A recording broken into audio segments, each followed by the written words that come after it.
Estoy en línea con Daniel González, periodista de La Voz del Interior. Te Hola escucho muy Daniel, bajo, un Rubén, abrazo. muy bajo. Hola, ¿me ¿Estás bien? escuchás vos? Sí, te escucho perfecto, Daniel. Lo único que yo estaba teniendo retorno y entonces me confundía en el audio, pero ahora te escucho perfecto. Ah, Bueno, perfecto, perfecto. el motivo de mi llamado y de ponerte en línea es porque te sé una persona que volás y mirás todo, para abajo el bosque completo. Dame una idea tuya en este momento cómo estás viendo a la Argentina. Eh, bueno, Rubén, todo está como cubierto por la información de la pandemia, ¿no es cierto?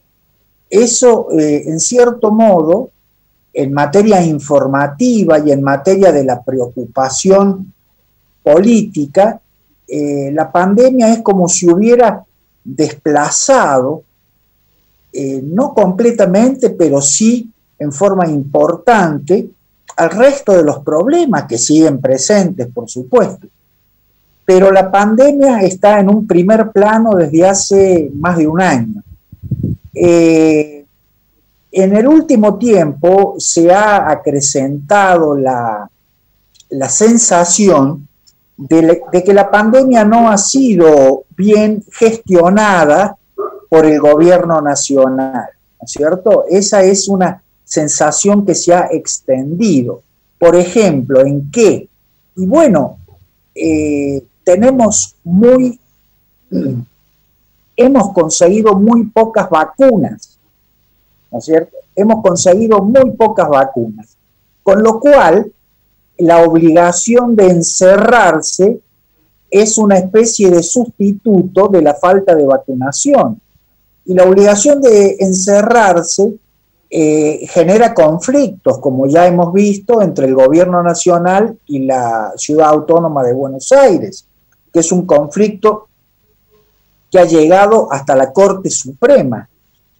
De tal manera que esa es la sensación que estamos viviendo. Y el gobierno hay una percepción de que el gobierno se está desgranando, de que se contradice, no da una sensación de solidez el gobierno, sino más bien todo lo contrario, de un gobierno vacilante, que no sabe muy bien qué hacer, y que primero se dio su primer plano a Cristina Kirchner y ahora a Kicillof. Y en un tercer plano, digamos así, está Alberto Fernández, que se contradice todos los días. Intenta hacerse el enérgico, pero no lo logra, ¿no? Por eso te digo que el país está un poco a la deriva en ese sentido. Afortunadamente, aparentemente, no hay certeza de esto. En pocos meses podríamos producir en la Argentina vacunas Sputnik, lo cual simplificaría un poco el acceso a las vacunas, ¿no? Está bien. Te escucho con atención y tenés mucha razón lo que decís, que se está poniendo mucha atención en la pandemia y no se recala en la parte de la macroeconomía, de la parte de la crisis social. Yo hablaba al principio en mi editorial de que estamos alternando diálogo con confrontación permanentemente. Esto es como si vos vas a una villa miseria, ultra pobre, con gente dentro de los niveles de indigencia y escuchás a las señoras que salen a la calle a barrer la vereda, conversar y están preocupadísimas por la tormenta que viene, por la invasión de mosquitos. El problema que tienen es que están en la indigencia, que están comiendo día por medio. Ese es el problema más grave. Si yo hoy saco el tema pandemia, que es general en todo el mundo, no queda la Argentina salvada completamente, no quedamos indemnes de lo que nos está pasando fuera de la pandemia. Es decir, la gran crisis política, económica, social que tenemos hoy en Argentina. Entonces parece, y el periodismo, me toca a mí también, si uno prende el televisor, te llenan de números de cuántas camas están ocupadas, cuántos se murieron hoy, cuántos están infestados, y de ahí no se sale. El periodismo encontró un leitmotiv para hablar las 24 horas del tema de la pandemia. Y escucho muy Sí, poca por supuesto. opinión. Por supuesto, pero además, Rubén, de que la pandemia ha desplazado a otros problemas importantes, la pandemia también va a servir como pretexto para la no solución de esos otros problemas, porque la pandemia va a ser utilizada como un argumento de que, digamos, el gobierno, que va a eximir al gobierno de responsabilidades en los otros temas. Y yo veo el gobierno con esta disputa que ha entablado con Rodríguez Larreta, ha logrado que quien encabeza uno de los sectores más dialoguistas de la oposición, Rodríguez Larreta, junto con Vidal, haya tenido que enfrentar. Y si este enfrentamiento continúa, va a ser muy difícil sacarle la candidatura presidencial en 2023 a Rodríguez Larreta, ¿no? De todas maneras, en la oposición hay como dos tendencias, una más confrontativa y una más negociadora, que habla de grandes acuerdos. Yo me he asomado levemente al libro de María Eugenia Vidal y he escuchado los reportajes que le han hecho con motivo de la presentación de su libro, y ella expone de que hace falta un acuerdo amplio. Y se pone siempre como ejemplo el pacto o los pactos de la Moncloa tras la muerte de Franco, ¿no? Yo diría que si hay que buscar parangones históricos para describir la situación actual, podríamos también recordar lo que pasó con Chamberlain, la discusión entre Chamberlain y Churchill respecto de cómo tratar a Hitler, ¿no? Uno era muy negociador, Chamberlain, y se daba cuenta que el país después se dio cuenta, Inglaterra, que Hitler no cumplía, que los papeles que firmaba eran prácticamente descartables porque no los cumplía.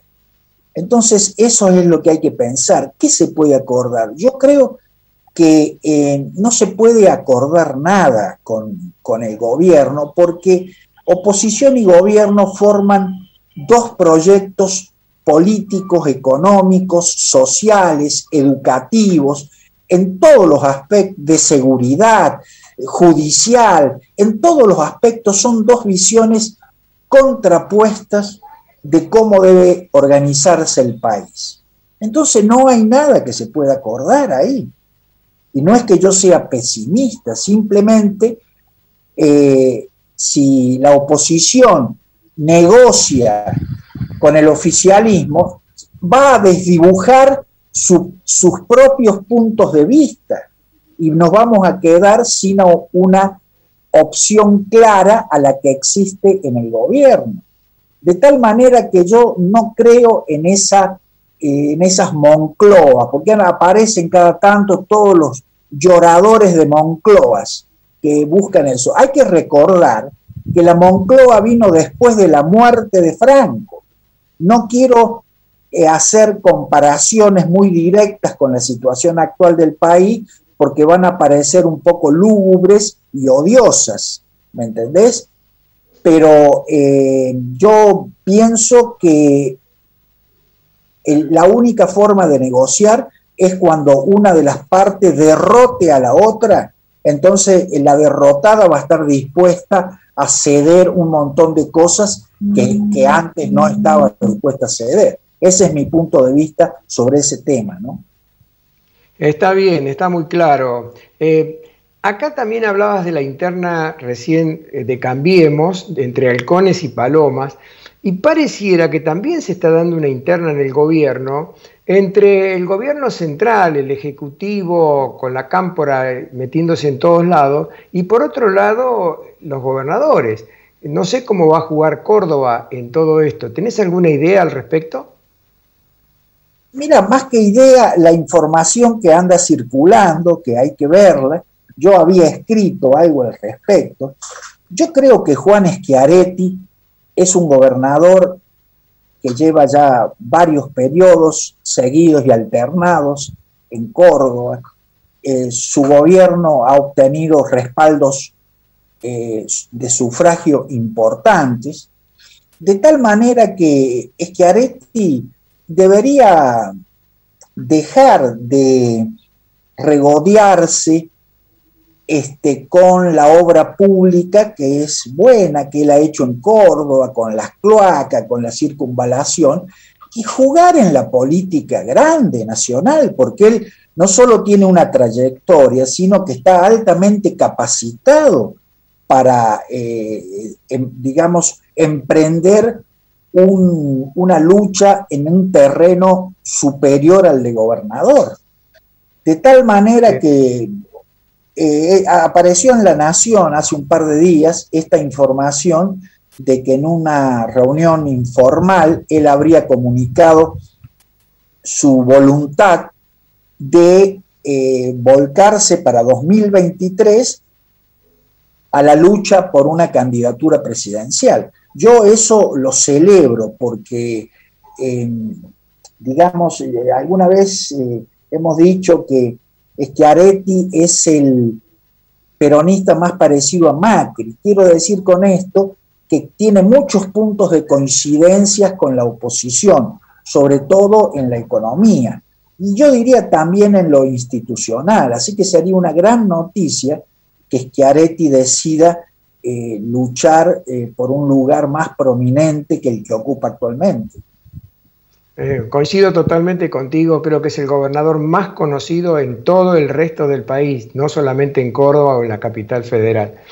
Te cambio de tema, no como dándole un manual al gobernador Schiaretti, sino me gustaría conocer tu opinión, que vos conocés el tema, porque sabés que allá por 1959, 1960, Singapur era un pequeño y pobre país de pescadores sumido en la corrupción, y Lee Kuan Yew tomó el poder, gobernó durante 30 años con una mano dura, pero siempre ganando las elecciones, nunca como puesto por las Fuerzas Armadas ni nada por el estilo. Lo dio vuelta como un panqueque y transformó a ese pequeño y pobre país de pescadores en una potencia mundial. Hoy están primeros en casi todos los rubros que uno quiera mirar, incluyendo las pruebas PISA. Es una maravilla lo que hizo este tipo. La pregunta, sin que esto sirva de guía para ningún candidato que se presente para el 23. ¿Argentina vos crees que necesita un Lee Kuan Yew o crees que con el diálogo franciscano se arregla todo acá? No, lo que yo pienso es que nosotros tenemos nuestras propias tradiciones culturales y de cultura política que transitan más bien por una democracia parlamentaria con un presidencialismo fuerte, etcétera. Yo creo que en esa franja que proviene de nuestra propia historia es donde tenemos que buscar las respuestas institucionales, ¿no es cierto?, que encuadren una transformación. Ahora bien, yo te diría, Rubén, que es hora de que los que piensan la Argentina, los dirigentes, empresarios, políticos, intelectuales, etcétera, piensen que aquí, empiecen a pensar ya que aquí la transformación no va a provenir de una fórmula mágica económica, tanto porcentaje de reducción del PBI o tanto aumento del gasto o aumento de las exportaciones, etcétera. El problema argentino es que esto que te voy a decir es muy general, lo han dicho varios, es de naturaleza cultural. ¿Qué quiere decir esto? Que Argentina tiene gobiernos desastrosos, pero esos gobiernos están en ese lugar porque la gente los vota mayoritariamente, de tal manera que el trabajo que hay que hacer, en todo caso, de quien intente hacer de la Argentina un país distinto al actual, es un trabajo, una labor de largo plazo para convencer desde el punto de vista de las ideas, cultural, de que el camino de la Argentina no va por el lado del populismo, sino del fortalecimiento institucional, de la apertura económica, de la ubicación en política exterior en Occidente, junto a Europa y Estados Unidos, y no junto a Irán, China y Rusia, por ejemplo. Todo eso es un trabajo muy laborioso y que nos va a llevar, yo te diría, décadas para poder transformar la conciencia de los argentinos y hacer que el populismo pase a ser un mal recuerdo y nada más que eso, y no que a la vuelta de la esquina en un par de años retome el poder nuevamente y de nuevo volvemos atrás y siempre seguimos estancados en la misma situación. Es cierto, coincido contigo. Muchas gracias, Daniel. Ha sido un gusto conversar contigo. Hasta el próximo encuentro. Gracias a vos, Rubén. Siempre es un placer.